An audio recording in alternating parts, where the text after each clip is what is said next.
سینوں کو اپنی محبت سے لبریز فرما، اپنے عشق کی آتش ہمارے سینوں میں پیدا فرما، ہمارے انگ انگ سے اپنے ذکر کو جاری فرما، روئے روئے سے اپنے ذکر کو جاری فرما، ہڈی ہڈی بوٹی بوٹی میں اپنی محبت پیدا فرما۔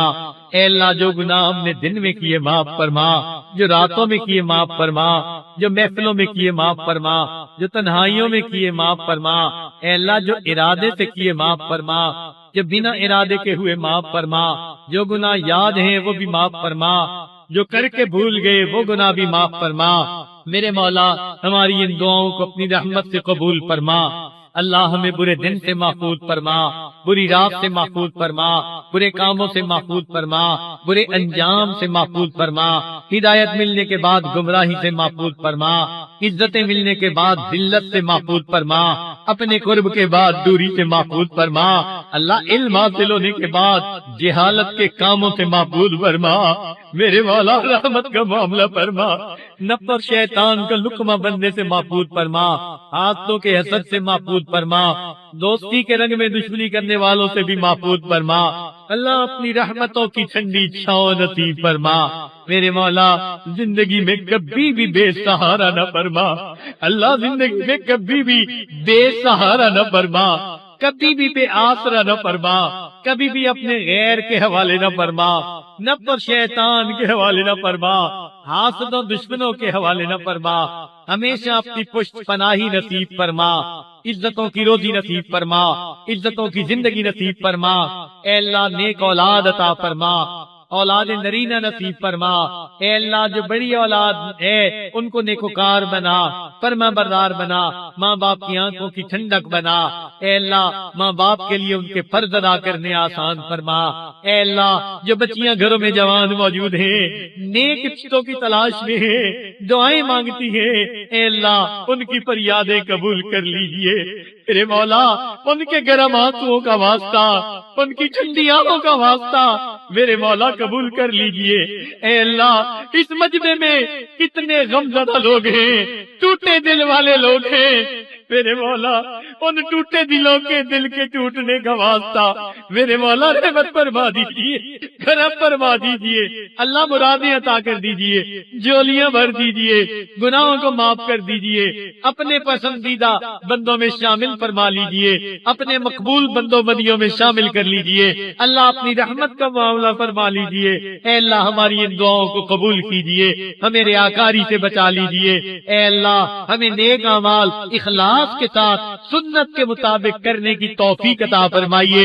اللہ میں شرک سے بچا لیجیے، بدعت سے بچا لیجیے، رسومات سے بچا لیجیے، اپنی رحمتوں کا معاملہ عطا فرمائیے۔ اے اللہ ہمارے ظاہر کو اپنے پیارے محبوب صلی اللہ علیہ وسلم کی سنتوں سے سجا دیجیے، ہمارے باطن کو اپنی معرفت سے منور فرما دیجیے۔ اے اللہ ہم سب کے سب یہاں آپ کی محبت حاصل کرنے کے لیے آپ کی تلاش میں اکٹھے ہوئے ہیں۔ میرے مولا اس سفر کو قبول کر لیجئے، ان محفلوں کو قبول کر لیجئے۔ میرے مولا رحمت کا معاملہ فرمائیے۔ اے اللہ ایک مرتبہ ہمیں محبت کی نظر سے دیکھ لیجئے، اللہ ایک مرتبہ محبت کی نظر سے دیکھ لیجئے۔ میرے مولا ایک مرتبہ محبت کی نظر سے دیکھ لیجئے، اللہ ایک مرتبہ محبت کی نظر سے دیکھ لیجئے۔ اے کریم آقا، اے رحیم آقا، اے حنان، اے منان، ایک مرتبہ محبت کی نظر سے دیکھ لیجئے۔ اللہ تیری ایک نگاہ کی بات ہے، میری زندگی کا سوال ہے، رحمت کی نظر ڈال دیجئے، ہماری بگڑی بنا دیجئے، اٹکے کاموں کا ہونا آسان فرما دیجئے، الجھے کاموں کو سلجھا دیجئے۔ اے اللہ ہمیں گناہوں کی ذلت سے بچا لیجئے، طاعات کی عزت عطا فرما دیجئے، حقوق اللہ میں جو ہم سے کوتاہیاں ہوئی معاف فرما دیجئے، جو حقوق العباد میں کوتاہیاں ہوئی اے اللہ ہمیں ان سے معافی مانگنے کی توفیق عطا فرمائیے، اور قیامت کے دن ان حق والوں کو اتنا عطا کر دیجئے، ان کو راضی فرما دیجئے، اور ہمیں اس بوجھ سے سبکدوش فرما دیجئے۔ اللہ کرم کا فاصلہ فرما دیجئے، ہماری ان دعاؤں کو قبول فرمائیے۔ اے اللہ اس مجمع میں چھوٹے چھوٹے معصوم بچے بھی ہاتھ اٹھائے بیٹھے ہیں، اے مالک ہم آپ کو ان کے ہاتھوں کی معصومیت کا واسطہ دیتے ہیں، اللہ ان معصوموں کے ہاتھ خالی نہ لوٹانا، اور ان کی برکت سے ہم گناہگاروں کے گناہوں کو بھی معاف فرما دینا۔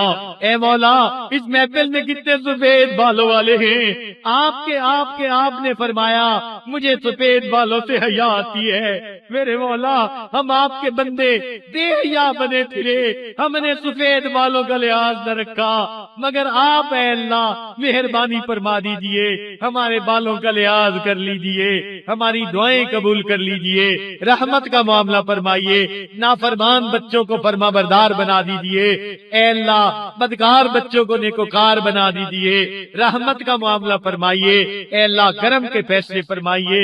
اللہ بچہ پریشان ہوتا ہے، ماں باپ کی طرف دوڑتا ہے، بندہ پریشان ہوتا ہے، پروردگار کی طرف لوٹتا ہے۔ اے بے کسوں کے دستگیر، اے ٹوٹے دلوں کو تسلی دینے والے، اے خالی جولیوں کو بھر دینے والے، اے گناہگاروں کے گناہوں پہ رحمت کی چادر ڈال دینے والے، اللہ ہمارے گناہوں پہ رحمت کی چادر عطا فرمائیے۔ اے اللہ جب ماں اپنے بچے کو نجاست میں لکھنا دیکھتی ہے، وہ بچے سے اے اللہ خفا نہیں ہوتی، پھینک نہیں دیتی، چھوڑ نہیں دیتی، سمجھتی ہے یہ نادان ہے، مگر دیکھ تو پھر رہی ہے، اللہ وہ بچے کو دھو لیتی ہے، سینے سے لگا لیتی ہے۔ اے رب کریم، ہم بھی گناہوں کی نجاست پہ لچڑے ہوئے ہیں، آنکھیں ناپاک ہیں، زبان ناپاک ہے، کان ناپاک ہیں، ہاتھ ناپاک ہیں، دل دماغ ناپاک ہے۔ اے اللہ ان ناپاک اعضاء کو پاک کر دیجئے، رحمت کی ایک نظر ڈال کے دھو دیجئے اور ہمیں اپنی رحمت کی چادر میں چھپا لیجئے۔ اللہ ہمارا حال یوسف علیہ السلام کے بھائیوں والا، غلہ پورا مانگتے تھے مگر قیمت پوری نہیں تھی، ہم بھی اجر پورا مانگتے ہیں مگر مزدوری تو ہم نے پوری نہیں کی۔ میرے مولا، یوسف علیہ السلام نے بھائیوں کو معاف کر دیا تھا، آپ یوسف علیہ السلام سے زیادہ کریم ہیں، آپ اپنے بندوں کو معاف کر دیجئے، اپنے بندوں کو عطا فرما دیجئے۔ اے اللہ آپ نے قرآن مجید میں فرمایا وَأَمَّا السَّائِلَ فَلَا تَنْهَرْ، سوالی کو انکار نہ کرو، جب ہم کمزوروں کو حکم ہے ہم سوالی کو انکار نہ کریں۔ اے مولا، ہم تو آپ کے در کے سوالی ہیں، اے اللہ آپ بھی انکار نہ فرمائیے، اے مولا انکار نہ فرمائیے، اے کریم آقا انکار نہ فرمائیے۔ اے اللہ ہم اس بات پہ ایمان رکھتے ہیں جو آپ کے در سے خالی اٹھتا ہے وہی بدبخت ہوتا ہے، وہی شقی ہوتا ہے، اس کو کسی در سے کچھ نہیں ملتا۔ اے اللہ ہمیں بدبخت بننے سے بچا لیجئے، اپنے در سے عطا فرما دیجئے، جولیاں بھر دیجئے، رحمت کا معاملہ کر دیجئے۔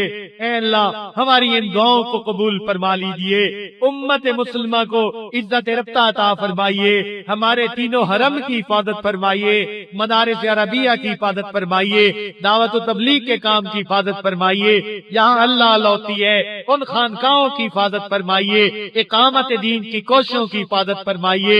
اے اللہ پوری دنیا میں جہاں بھی مسلمان پریشان ہیں سب کی پریشانیوں کو دور فرما دیجئے۔ اللہ ہمارے اس ملک کی حفاظت فرمائیے، اے اللہ اس کو دین کا قلعہ بنا دیجئے، ہمیں آزادی کی قدر کرنے کی توفیق عطا فرمائیے، جو اس ملک کے دشمن ہیں اللہ ان کو ہدایت عطا فرما دیجئے۔ اے اللہ اس ملک سے تمام مصیبتوں کو ٹال دیجئے، اے اللہ دشمنوں کو ٹال دیجئے، ان کی صفوں میں انتشار پیدا کر دیجئے، اے اللہ اس کو امن کا گہوارہ بنا دیجئے۔ اے اللہ اس شہر پر خصوصی رحمت نازل فرمائیے، سب لوگوں کو اپنی رحمت عطا فرما دیجئے، اے اللہ اپنی کرم عطا فرما دیجئے۔ دور قریب سے مرد عورتیں جتنے چل کے آئے ہیں نیک امید لے کر آئے ہیں، اے اللہ نیک امید کو پورا کر دیجئے۔ اے اللہ آنے والے دل میں گمان لے کر آئے ہیں نیک لوگوں کا مجمع ہوگا، ہم وہاں جا کے توبہ کریں گے، قبول ہو جائے گی۔